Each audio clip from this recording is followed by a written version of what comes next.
a tourist. It is one of the many ways that Israel controls and occupies Palestine through the population registry and denying my husband and my children, who have a right under the Geneva Conventions to family reunification with their family members, and that is denied to them as I am kept in a tourist legal position, which means that I can be denied entry or deported and really not be able to challenge that at any time. And I like to position myself that way because I'm very uncomfortable speaking publicly as a white American in a place of privilege.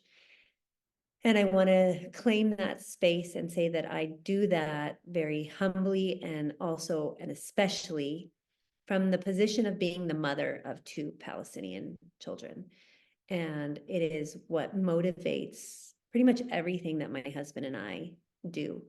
When I got pregnant, we sat down and said, what are our family values that we want to raise our children with? And one of the things that we identified was sustainability. Like, we wanted to raise our kids having an understanding of their responsibility to participate in creating a sustainable planet. And so really, that's when we put a lot of energy into our rooftop garden and being urban farmers on our property right in the center of Ramallah. But it also affected the kinds of workshops and activities we did on our land. So probably you're going to have to interrupt with chat and ask for clarification on things, because sometimes I think when you've lived something too long, you don't think about how certain terms or configurations around you don't make sense. And Palestine, the occupation of Palestine doesn't make sense. It's very illogical. And it's really like living in a Star Wars film. It's incredibly surreal and absurd a lot of the time. And I think you see that right now with the food being airdropped. Everything coming out of Gaza looks like a horror film. And there's so many comparisons to the Hunger Games. And that's sort of reality and has been reality in Palestine for a long time. The occupation is just something incomprehensible even when you live it. So please let me know if I say something that doesn't make sense. So land justice is incredibly dear to my heart. In the 1990s, we saw the Oslo Accords, which the Palestinians signed on to. And one of, I think, the most brilliant things that the Israelis did, and by brilliant, I mean to entrench the occupation and make a future independent Palestinian state impossible, was to divide the West Bank into areas A, B, and C. A is the city centers. We have 5 major cities in the West Bank. The city centers, which are under full Palestinian civil and security control. That means that we're responsible, for all of the civil infrastructure as well as having a police presence. Area B is largely villages, but not always.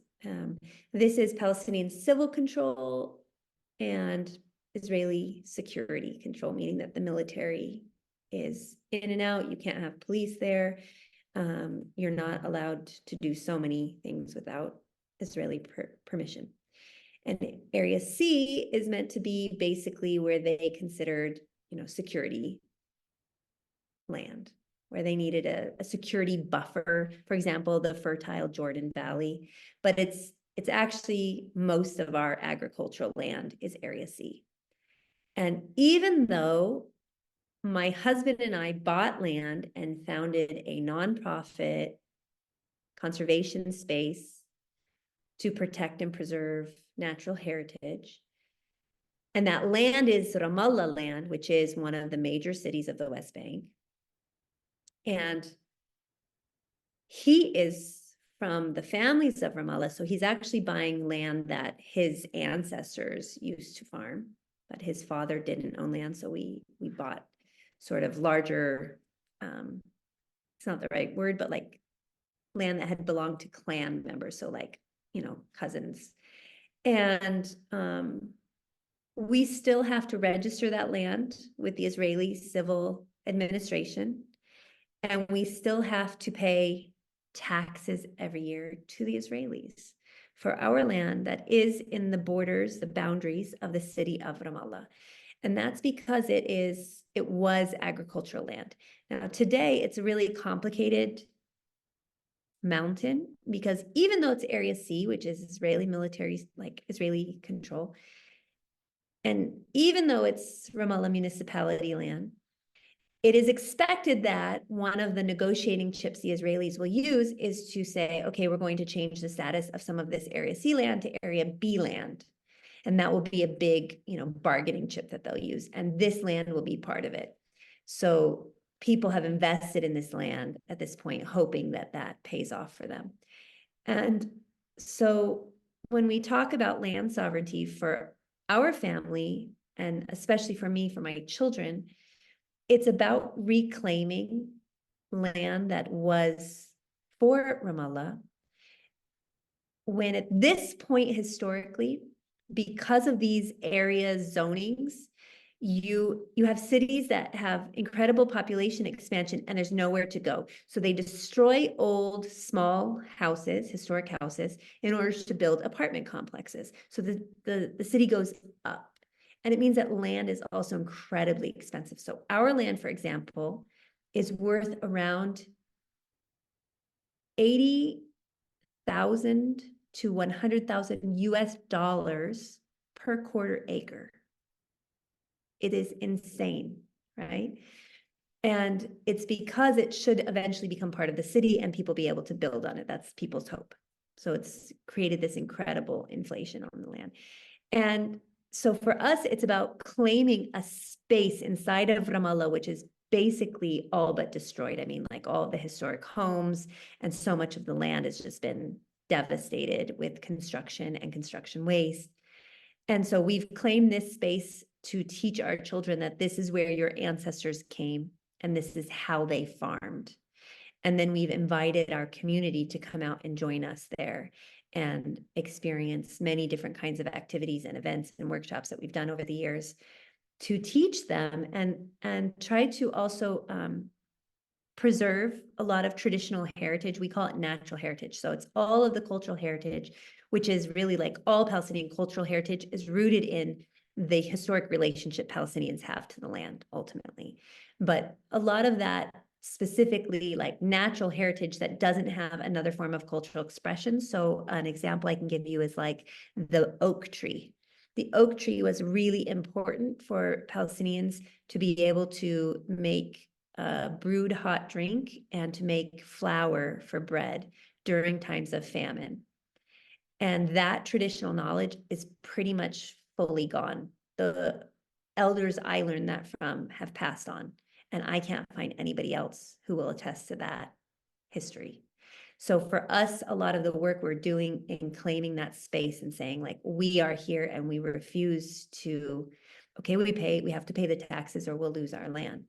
But we refuse to stop going to our land, to be scared off of our land. And to the, like, Bil'aks, to the contrary, we bring people to the land and insist on reconnecting to this earth and to the traditional practices here.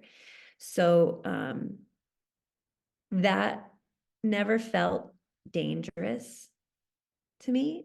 Like it felt kind of radical, but not dangerous until after October 7th, when, I don't know, October 7th was a Saturday. I remember because there was a bake sale at my son's school. And the next Friday, so 6 days later,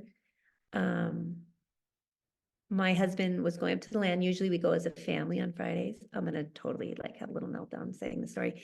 And I had just seen videos the day before of the Israeli military arming settlers with automatic and semi-automatic weapons in mass, by the hundreds.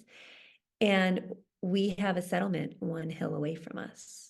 There's settlements everywhere. And a lot of times people don't understand the landscape, but they also don't understand what a settlement looks like. And these are like entire cities on hilltops with watchtowers looking down on you or looking across at you so that they can see everything. And we've never had a problem and had them coming to our land before.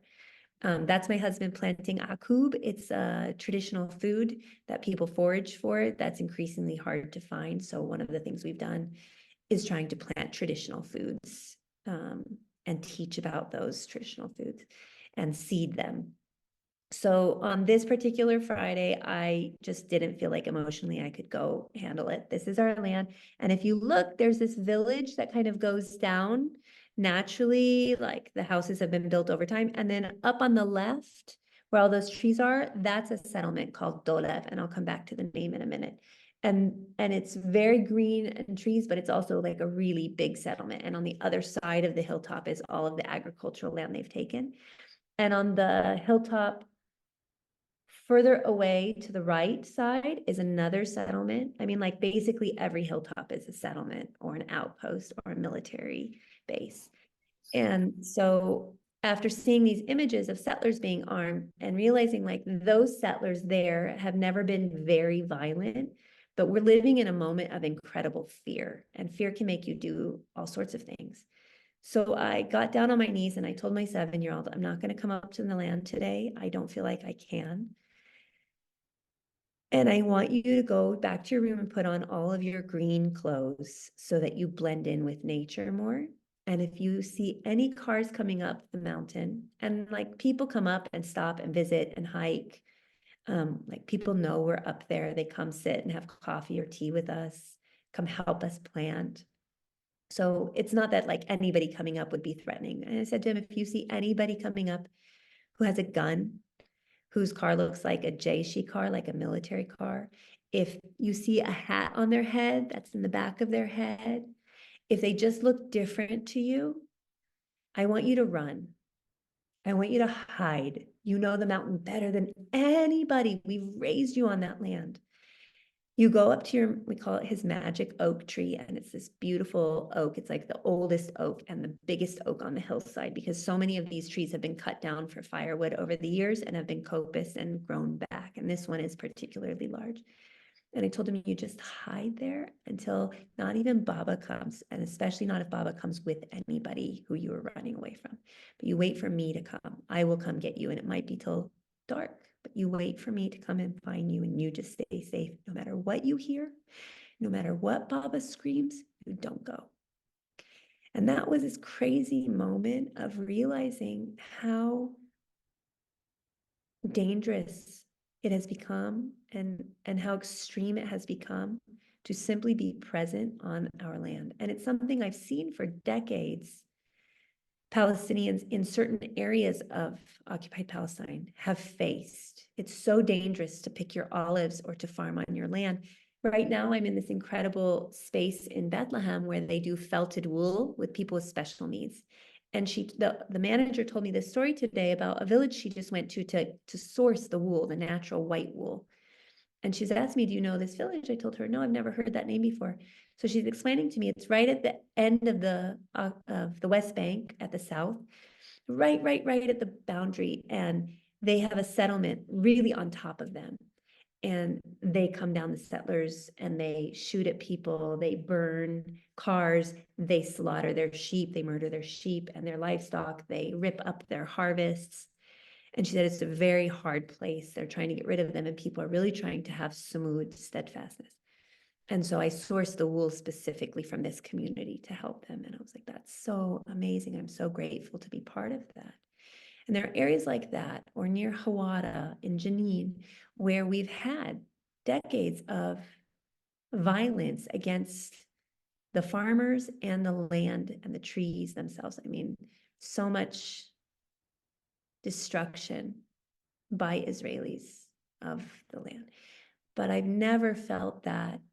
We've had our land for 12 years, 13 years, and I've never felt that on our land. I've never felt threatened or afraid until October 13th, when I couldn't bear to go to the land. And it was the last time I let my son go up to the land for months. And he asked me if his sister could come. And I told him, she's only 3 and she loves to wear hot pink. So she'd probably be a problem for you and slow you down. And I think it's better you go alone today. And that was also like such a crazy thing to say to a 7-year-old who loves his land and has been raised to care for his land, to plant his land, to harvest. He can tell you about any of the native trees and how to use them. And he's always educating people. And to have to say something to him for his own protection that also instilled fear in him, a fear of being on his land, a sense of danger, on his land was a really heartbreaking moment for me that brought home how we always say existence is resistance, and how incredibly true that is, especially when you're talking about the simple act of being on, living from, caring for land in Palestine. It is like the greatest radical act of my life. So, this is the project that we have, a little bit about the project that we have. And going into another area of my work is I run a program, a business that I founded called Handmade Palestine. And this is with 35 artisan groups, including this one, Manal Hayat.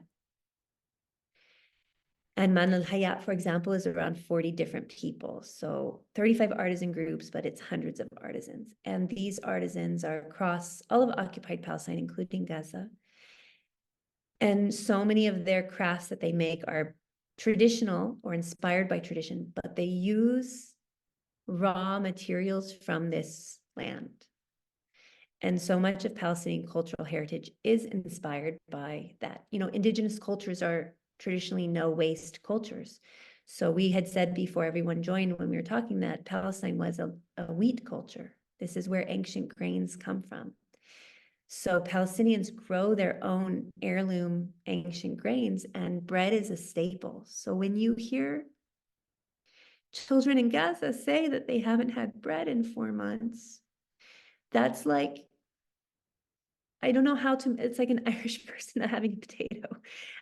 It's like me as an American, I was raised that like eggs is a staple for breakfast meals, like not having something that's such a core part of your food, like olive oil and bread.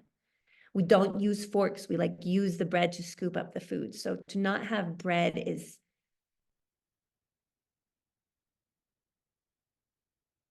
it's to just be completely denied of the most basic staple of Palestinian food and sustenance. So traditionally people would plant their wheats, and we still plant like so much of Palestinian wheat that we use for baking breads. It's Palestinian sourced, Palestinian grown. And when that wheat was harvested, you had left the ash, the straw. So you have, I don't think they have any here. You have traditional baskets, these flat baskets that you use in your kitchens for drying herbs. So it's a no waste society, and a lot of the craft making came out of what could have been considered or would be considered by, white Americans as waste. So a lot of my work has been researching and kind of returning to traditional craft making and finding ways to support that knowledge being carried on as well. So it's all for me really truly connected to land sovereignty. There was something I said I wanted to come back to. I don't remember now. And food sovereignty too, like this is something I need to make a video about and talk about, is that like we talk about food sovereignty, and in COVID, you really saw like so many Palestinians returning to the land, as happened around the world. Oh yeah, the settlements. You see in Palestine, we have something called the Hisbeh. It's the major vegetable market. I don't have my eye on the clock, by the way, so feel free to tell me to stop talking. Every major city has a Hisbeh. A Hisbeh is a huge vegetable market of all of this total, like gorgeous, fresh produce. It's very seasonal.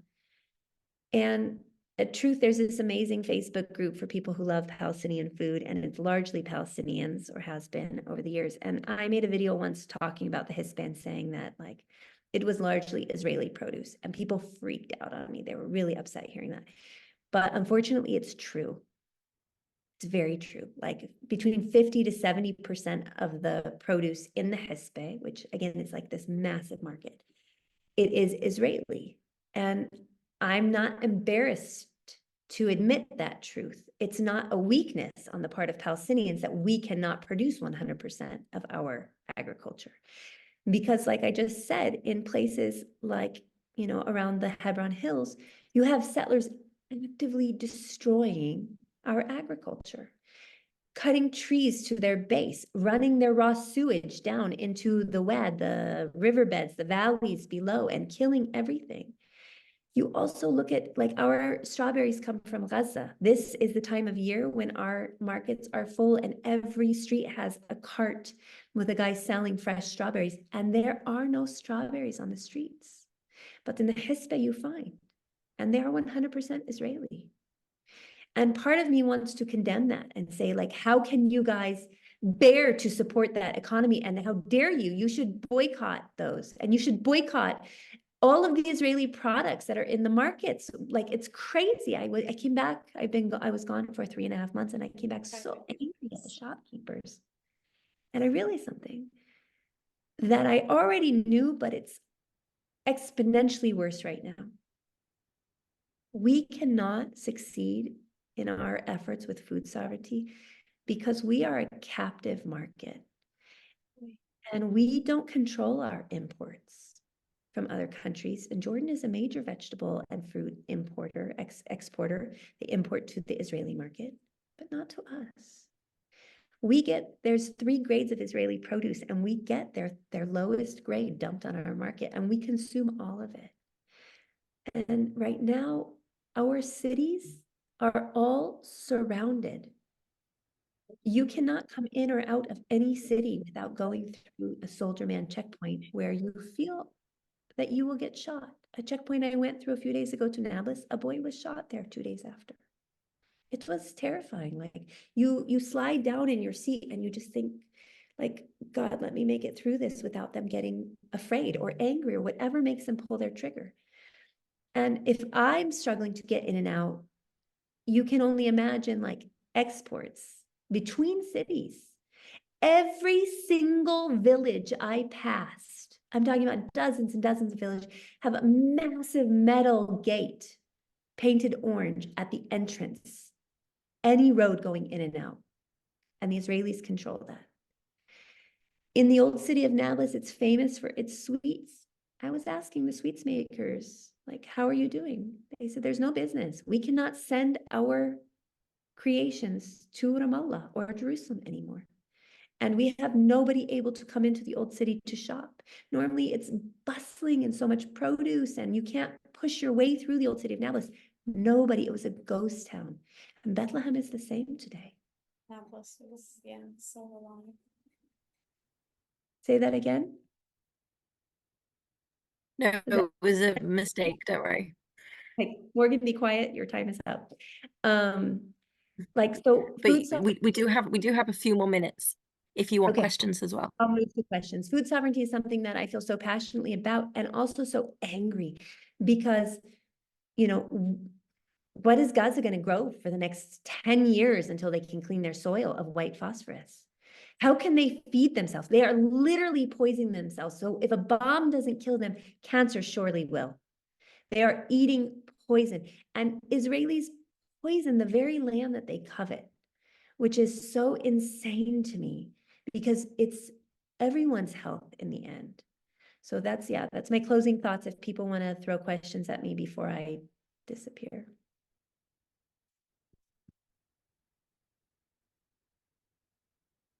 Oh, the settlement. Let me go back to Dolev real quick. We went into a nursery, a tree nursery, to buy trees. And the Palestinian owner of a Palestinian Ramallah-based nursery showed us a tree and told us, this is a Dolev tree. And my husband said, are you kidding me? Dolev is the name of the settlement. That's Hebrew for dilab, an Arabic word for the plane tree or the sycamore tree. And the Wad, the valley, the riverbed below us, is called Wadi Dilab, because it used to be full of dilab trees. And today we consume Palestinian language and traditional knowledge from Israelis. And so that's also why it is so incredibly important to me, the work that we're doing, even in naming flowers and continuing to, like, pass on the traditional knowledge around these trees and natures, instead of being told by the Israelis the name of our indigenous trees. So that's the name of the settlement. Yeah, all right.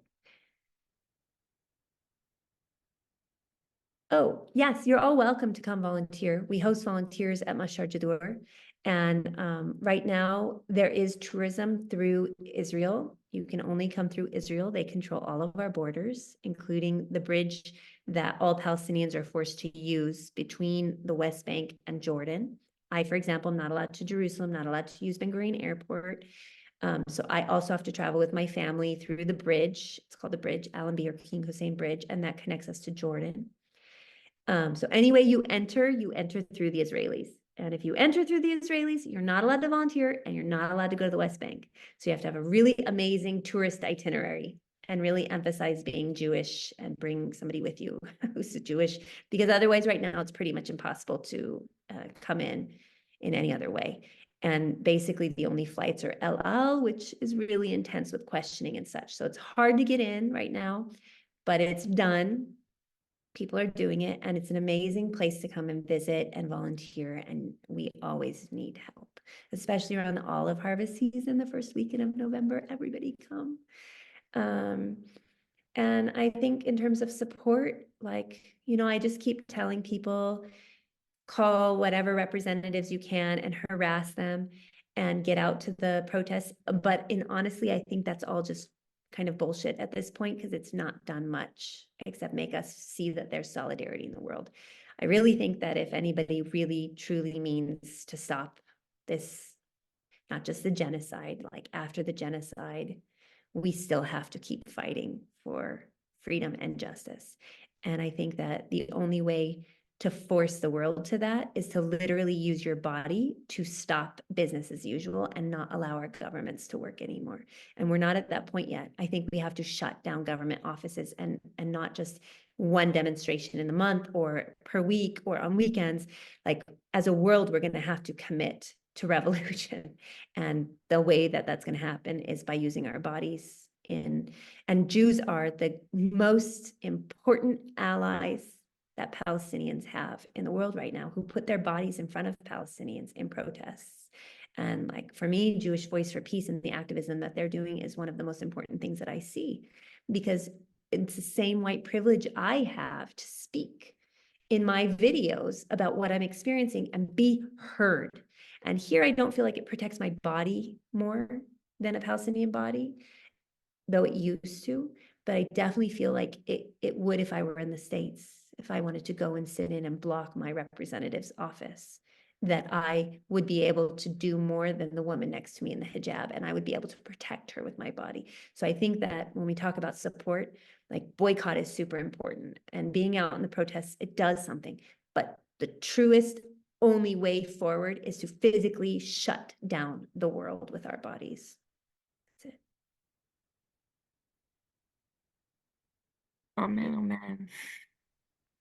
And none of us are really ready to commit to that,